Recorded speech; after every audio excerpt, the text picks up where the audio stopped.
देखिए पिछली वीडियो में आपको विद्युत आवेश के बारे में समझाया था, थोड़ा सा इसको लिख ले रहे हैं। विद्युत आवेश क्या होता है? तो देखिए विद्युत आवेश पदार्थ पर आया हुआ गुण होता है। क्या होता है? गुण होता है, कोई वस्तु नहीं होती। आवेश क्या होता है?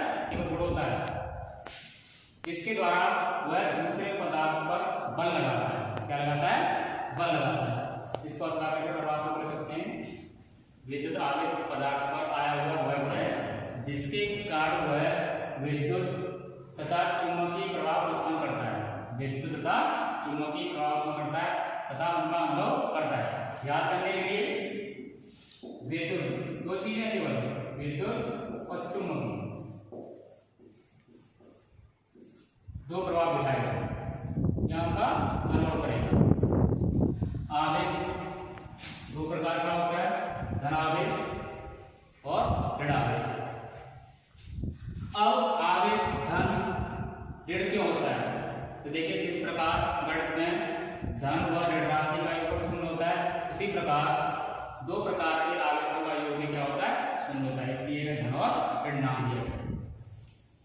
अब देखिए समान आवेशों धन धन ऋण ऋण, यानी जो समान आवेश होंगे उनमें क्या होगा? प्रतिकर्षण होगा। जैसे आपको पहले बताया था कि कांच, ये कांच है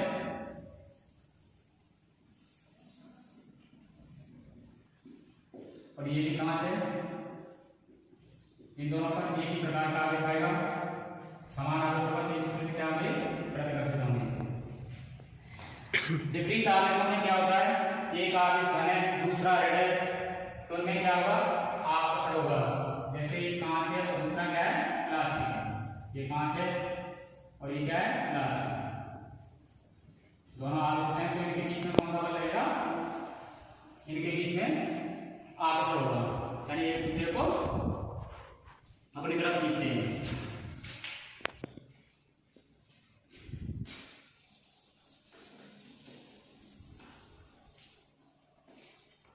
अब देखिए वस्तुओं को आवेश कैसे करते हैं। एक तरीका, यानी आवेश करने के बहुत से तरीके हो सकते हैं। एक तरीका क्या है? एक तरीका उसका घर्षण है। एक तरीका जिसके द्वारा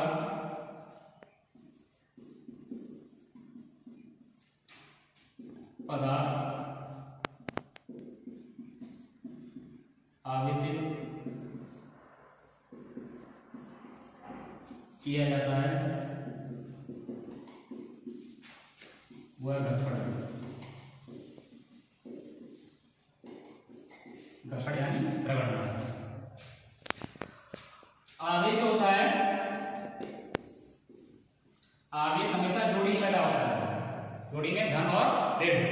ऐसा नहीं कि जब हम दो पदार्थों को आपस में घर्षण कराते हैं, आपस में रगड़ते हैं। जैसे हमने दो पदार्थ लिए, एक प्लास्टिक लिया, एक कांच लिया, और उन दोनों को आपस में इस तरीके से हमने उनको घर्षण कराया, रगड़ा, तो एक पदार्थ पर धनावेश आएगा, दूसरे पदार्थ पर ऋणावेश आएगा। जैसे ये कांच है, ये प्लास्टिक है, इन दोनों को इस तरीके से आपस में हमने रगड़ा तो एक कांच पर धन आ गया। ऐसा नहीं कि प्लास्टिक पर कुछ नहीं आया, कांच पर धन आया तो प्लास्टिक पर निश्चित रूप से क्या आएगा? ऋणावेश आएगा। एक पर धन आएगा, एक पर ऋण आएगा। ऐसा नहीं एक वस्तु पर आवेश आया, दूसरी वस्तु पर कोई आवेश ना हो, ऐसा नहीं होगा। एक पर धन आया तो दूसरी वस्तु पर आवश्यक रूप से ऋणावेश आएगा। तो आवेश हमेशा जोड़ी में पैदा होते हैं,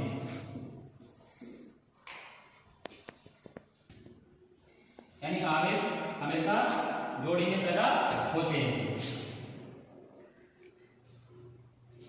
अब एक चीज हमारे समझ में नहीं आती है और बच्चे पूछते हैं, वो क्या है? जैसे अभी थोड़ी देर पहले बताया था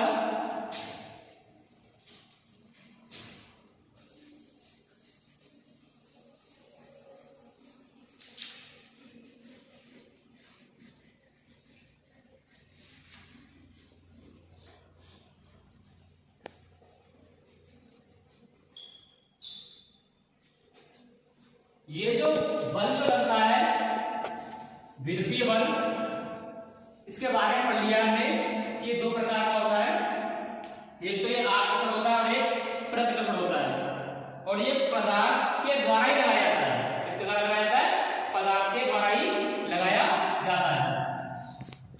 अब एक बार और बताया था मैंने आपको, गुरुत्वाकर्षण बल, वो भी पदार्थ के द्वारा ही लगाया जाता है। और वो पदार्थ गुरुत्वाकर्षण बल क्यों लगाता है, उसको मैंने आपको अभी बताया था कि द्रव्यमान के कारण लगाता है। अब इसमें ये हम समझ नहीं पाते हैं कि ये दो प्रकार से बल लगाता है, एक तो आपका गुरुत्वाकर्षण बल लगाता है और एक विद्युत बल लगाता है। और एक चीज मैं आपको बता दूं, जो आपका विद्युत बल यानी कि जो आवेश का जो बल है वो बड़ा होता है गुरुत्वाकर्षण बल से।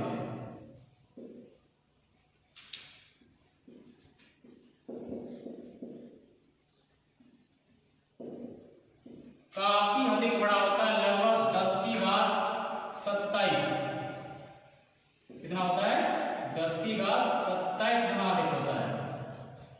विद्युत बल गुरुत्वाकर्षण बल से लगभग 10 की घात 27 गुना अधिक होता है।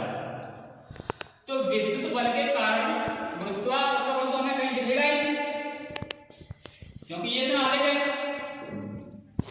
तो इसके लिए प्रकृति ने पदार्थ पर एक कंट्रोल लगाया कि वो क्या था कि पदार्थ पर जितना धनावेश होता है उतना ही ऋणावेश होता है। हमने पढ़ा जो परमाणु जो होता है, परमाणु में एक नाभिक भी होती है, और नाभिक में क्या होता है? नाभिक में न्यूट्रॉन और प्रोटॉन होते हैं।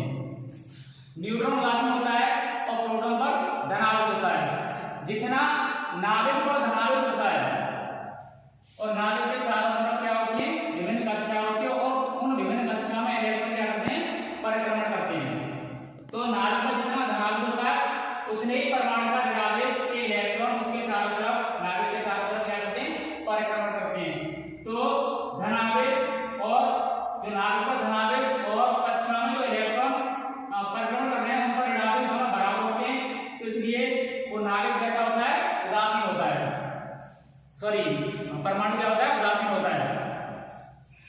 तो पदार्थ भी कैसा हो जाएगा? उदासीन हो जाएगा। तो जो विद्युत बल है ये अपना प्रभाव कब दिखाता है? जब वो आवेशित हो जाए। क्या हो जाए? आवेशित हो जाए। जब वो अपना प्रभाव हो जाएगा, जब वो आवेशित हो जाएगा तो गुरुत्वाकर्षण बल की उसके सामने कोई बल नहीं रहती है। विद्युत बल के सामने कोई रहती है। 10 की घात 27 गुना अधिक हो जाता है। लेकिन जैसे कोई पदार्थ है इस तरीके से, इस पर जितना धनावेश होता है उतना ही ऋणावेश होता है। देखिए जैसे इस पर धन कितना है? 2, 4, 4, 8 धन है और 8 ही ऋण है, इसलिए इसका आवेश क्या हो जाएगा? शून्य हो जाएगा। क्या हो जाएगा? शून्य, यानी आवेश रहित होगा। इसके पास कोई आवेश नहीं होगा। अब इसको आवेश करेंगे किसके द्वारा? कई तरीके होते हैं, घर्षण के द्वारा। घर्षण के द्वारा ही हमने पढ़ाया आपको। तो घर्षण के द्वारा इसको आवेश करेंगे, जब जाके ये बल दिखाएगा। जब तक कोई बल नहीं दिखाएगा, आवेश का कोई बल नहीं दिखाएगा। ये आवेश का बल कब दिखाएगा? जब ये आवेशित हो जाएगा। ठीक है? तो जब इसको आवेशित करते हैं तो क्या होता है कि ये आवेशित हो जाता है। इसका आवेश क्या हो जाएगा? शून्य हो जाएगा, क्योंकि इसके पास जितने धन उतने ऋण होते हैं। तो ये कैसा हो जाएगा? इसका आवेश शून्य हो जाएगा, यानी कि आवेश रहित हो जाएगा। अब ये कोई बल नहीं दिखा सकता। अब इसको एक तरीका भी आपको बताया था। एक तरीका क्या है? इसके तरीके कई तरीके होते हैं, मैं आपको आगे बताऊंगा। आवेश करने के तरीके क्या होते हैं? केवल हम पहला एक तरीका पढ़ेंगे, इसको द्वारा समझेंगे कि घर्षण के द्वारा। इसको कैसे आवेश किया जाता है? घर्षण के द्वारा। तो देखिए घर्षण के द्वारा कैसे आवेश करेंगे दो पदार्थों को, कि एक दूसरे को रगड़ेंगे, घर्षण कराएंगे। जैसे हमने एक पदार्थ ये लिया, मान के चलो हमने लिया एक कांच, क्या लिया? कांच। और इसके पास कोई पदार्थ लीजिए, उसके पास जितने धन होते हैं उतने ही ऋण होते हैं। जैसे हमने मान लिए इसके पास 1, 2, 3, 4 5 6 7 8 8 यहाँ घन है तो 8 की क्या में ऋण होंगे 1 2 3 4 5 6 7 8 ये कांसेप्ट। और दूसरा पदार्थ लिया, मान लिया हमने प्लास्टिक, क्या लिया प्लास्टिक। इसके पास घन है 1 2 3 4 5 6, इतने ऋण होंगे। अब इन दोनों को आपस में इस तरीके से हम रगड़ेंगे। तो रगड़ने से क्या होगा, तो देखिए जो परमाणु होता है, परमाणु में नाभिक होती है और नाभिक के चारों तरफ क्या होती है, लोहे की कक्षा होती है और बार बार कक्षा में इलेक्ट्रॉन चक्कर लगाते हैं। जो निकटतम कक्षा होती है उन पर जो बल लगता है, नाभिक बल होता है, वो बहुत अधिक होता है। जैसे ही कक्षा दूर होती है तो उन इलेक्ट्रॉनों पर जो बार बार कक्षा होती है उन पर नाभिक बल कम हो जाता है। तो वो इलेक्ट्रॉन क्या होता है, जैसे हम इनका दो पदार्थों का घर्षण कराते हैं, दोनों को रगड़ते हैं, तो बाह्य कक्षा से क्या होता है, कोई इलेक्ट्रॉन टूट करके दूसरे परमाणु में चला जाता है। यानी कि जैसे हमने एक कांच लिया, एक प्लास्टिक लिया, इन दोनों को आपस में रगड़ा, तो रगड़ने से क्या हुआ, मान लिया यहां से एक इलेक्ट्रॉन टूट करके इसमें चला गया, इसकी बाह्य कक्षा का एक इलेक्ट्रॉन इसमें चला गया, इसमें चला गया। ये यहां से ऋण आवेश घर्षण के द्वारा इन दोनों को रगड़ा तो कहां गया, यहां पर आ गया, इस तरीके से। अब देखिए, अब हम देखते हैं कि इस पर कितना आवेश है। तो देखिए 1 2 3 4 5 6 7 8, इसके पास कितने धन है, 8 धन है। ऋण कितने, 1 2 3 4 5 6 7 ऋण है। तो इन दोनों को हमने घटाया तो कितना हो गया, प्लस का 1 हो गया, प्लस 1 आवेश हो गया, प्लस 1 धन आवेश हो गया। अब देखिए इसके पास कितने, 1 2 3 4 5 6, इसके पास 6 धन है।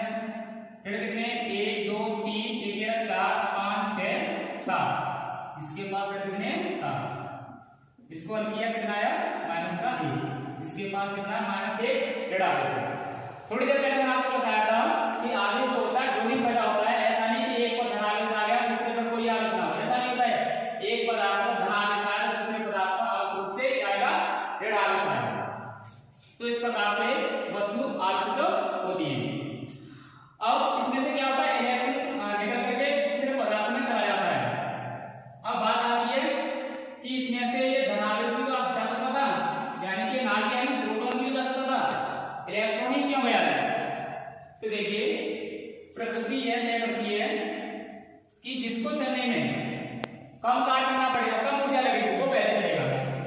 तो इसमें क्या होता है, जो आपका प्रोटॉन होता है वो प्रोटॉन इलेक्ट्रॉन से भारी होता है। क्या होता है, प्रोटॉन जो होता है इलेक्ट्रॉन से भारी होता है, इलेक्ट्रॉन हल्का होता है। तो इसलिए इसको चलाने में कम कार्य करना पड़ता है। तो इसलिए कौन चलेगा, जिसको कम चलने में कम कार्य करना पड़ेगा, कम ऊर्जा व्यर्थ होगी, उसकी खर्च होगी, तो वही पहले चलेगा, तो इलेक्ट्रॉन चलता है। तो ये आपको ध्यान रखना है कि किसी वस्तु को आविष्ट करने के लिए आविष्ट करते हैं तो उसमें इलेक्ट्रॉन के द्वारा ही वस्तु कैसे होती है, आविष्ट होती है। और इलेक्ट्रॉन एक पदार्थ से निकल कर दूसरे पदार्थ में चला जाता है, एक परमाणु से निकल कर दूसरे परमाणु में चला जाता है।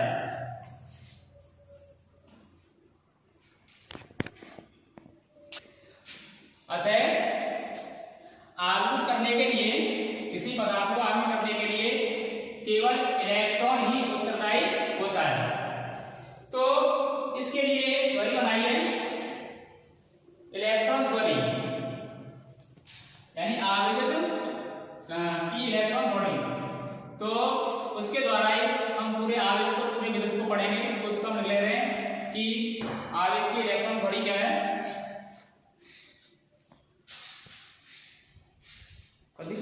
देखिए विद्युतीकरण इलेक्ट्रॉन ध्वनि, विद्युतीकरण की इलेक्ट्रॉन ध्वनि। देखिए इसी से हम पूरा विद्युत पढ़ेंगे, विद्युतीकरण की इलेक्ट्रॉन ध्वनि से। यानी कि कोई पदार्थ आवेशित कैसे होता है। तो देखिए नाभिक के पास धनावेश होता है ये आपको पता ही होगा। नंबर 2, धनावेश की समान संख्या के ऋणावेश के इलेक्ट्रॉन नाभिक के चारों ओर घूमते हैं, यानी कि ये आपका नाभिक है, ये धनावेश है। जितना इसके पास धनावेश होता है उतने ही इलेक्ट्रॉन इन कक्षाओं में घूमते हैं। अतः परमाणु का कुल आवेश शून्य होता है, यानी कि जितना नाभिक के पास धन होता है उतना ही इलेक्ट्रॉनों के पास ऋणावेश होता है, इसलिए परमाणु का क्या होता है, उदासीन होता है, अर्थात उसके पास आवेश शून्य होता है।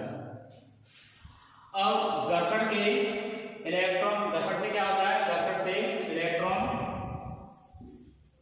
या तो एक परमाणु में अधिक हो जाता है या उसकी कमी हो जाती है। मैंने आपको पिछली वीडियो में बताया था इसी में कि जब दो पदार्थों को आपस में रगड़ा जाता है इस तरीके से, इसके पास जितना धन होता है उतना ही ऋण होता है। इस तरीके से ये दो पदार्थ हैं, इनको आपस में रगड़ा जाएगा तो क्या हुआ कि एक परमाणु में या तो इलेक्ट्रॉन क्या हो जाएगा, अधिक हो जाएगा या उसकी कमी हो जाएगी। या तो एक इलेक्ट्रॉन क्या हुआ, एक परमाणु से निकल के दूसरे परमाणु में चला जाएगा। तो कमी, जिस परमाणु से इलेक्ट्रॉन निकलेगा तो उसमें इलेक्ट्रॉन की कमी हो जाएगी, और जिस परमाणु में इलेक्ट्रॉन आएगा उसमें इलेक्ट्रॉन की अधिकता हो जाएगी। इलेक्ट्रॉन की अधिकता पदार्थ के ऋणावेश पदार्थ बनाती है, पदार्थ क्या बनाती है, ऋणावेश बनाती है। यानी कि ये जो इलेक्ट्रॉन है घर्षण के द्वारा इसमें आ जाएगा, ये इलेक्ट्रॉन यहाँ पर, तो ये पदार्थ है इसमें इलेक्ट्रॉन की अधिकता हुई है, तो ये पदार्थ कैसा हो जाएगा, ऋणावेश, कैसा हो जाएगा, नेगेटिव। और जिस पदार्थ में इलेक्ट्रॉन की कमी हुई है तो वो कैसा बन जाएगा, उसके पास धनावेश आएगा, इसके पास कौन सा आवेश आएगा, पॉजिटिव चार्ज। अतः केवल इलेक्ट्रॉनिक विद्युतीकरण के लिए कैसा होता है, उत्तरदायी होता है, और साथ ही आवेश हमेशा जोड़े पैदा होते हैं, एक धनावेश और ऋणावेश। अब दूसरी बात कि किन पदार्थों पर धनावेश आता है और किन पदार्थों पर ऋणावेश आता है, तो इसके लिए प्रयोग द्वारा फैराडे ने सीरीज बनाई है, साड़ी बनाई है। वो इस प्रकार मैं आपको बताऊंगा कि एक सीरीज बनाई क्रम से, देखिए ये फैराडे की आवेश साड़ी, किस पर धनावेश आएगा, किस पर ऋणावेश आएगा। ये फैराडे की विद्युत साड़ी बोलते हैं इसको। अब देखिए जो ऊपर वाले पदार्थ हैं, ऊपर वाले पदार्थ को नीचे वाले पदार्थ से रगड़ा जाएगा, अर्थात नीचे वाले पदार्थों को ऊपर वाले पदार्थ से रगड़ा जाएगा, तो ऊपर वाले पदार्थों पर धनावेश आएगा, नीचे वाले पदार्थों पर क्या आएगा, ऋणावेश आएगा। देखिए समझने के लिए, जैसे हमने बिल्ली की खाल ली, देखिए पहले आपको बता दूं मैं इसको, शायद स्पष्ट नहीं दिख रहा हो, ये नंबर 1 पहले नंबर पे बिल्ली की खाल है, एक होना चाहिए, क्रम से याद रखिए आपको, बिल्ली की खाल। नंबर 2 पर फलाले, नंबर 3 पर कांच, नंबर 4 पर रुई, नंबर 5 पर रेशम, नंबर 6 पर लकड़ी, नंबर 7 पर धातु, और नंबर 8 पर रबड़, 9 पे क्या है अंबर, और 10 पे क्या है गंधक। तो ऊपर वाला पदार्थ जैसे हमने बिल्ली की खाल लिया, अब बिल्ली की खाल को ये नीचे वाले पदार्थ इनसे रगड़ेंगे तो इस पर क्या आएगा, धनावेश आएगा, क्या आएगा, धनावेश। जैसे हमने बिल्ली की खाल को कांच से रगड़ा, इन दोनों को इस तरीके से रगड़ा, तो बिल्ली की खाल और कांच क्रम में देखिए, ये बिल्ली की खाल ऊपर है और कांच क्या है नीचे। मैंने आपको बताया था नीचे वाले पदार्थों पर ऋणावेश आएगा, ऊपर वाले पदार्थों पर क्या आएगा, धनावेश आएगा। इस पर क्या आएगा, धनावेश आएगा, और कांच पर क्या आएगा, ऋणावेश आएगा, इन दोनों के लिए। अब देखिए जैसे कांच है, क्या है, कांच, और कांच को हम रगड़ते हैं, मान चलो इससे लकड़ी से ऐसे रगड़ते हैं। अब इन क्रम में देखिए कांच ऊपर है, कौन ऊपर है कौन नीचे है, इसमें कांच ऊपर है किससे, लकड़ी से, तो ऊपर वाले पदार्थ पर क्या आएगा, धनावेश आएगा, नीचे वाले पर क्या आएगा, ऋणावेश आएगा। तो जब इन दोनों को रगड़ा जाएगा तो कांच पर क्या आएगा, धनावेश आएगा, लकड़ी पर क्या आएगा, ऋणावेश आएगा। ऐसे ही कांच को जितने भी ऋण आवेश आएगा और कांच पर जाएगा धन आवेश आएगा। कांच को ऊपर वाले पदार्थों में रगड़ते हैं तो कांच पर ऋण आवेश आएगा, ऊपर वाले पदार्थों पर जाएगा धन आवेश आएगा।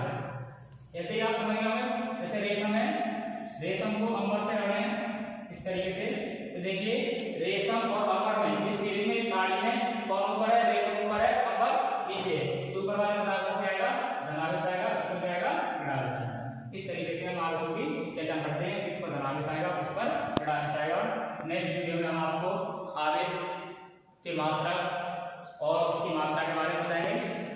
जब तक के लिए धन्यवाद। और आज जो भी आपको पढ़ाया है इसके सारे नोट्स मैं आपके ग्रुप में भेज दूंगा, ठीक है।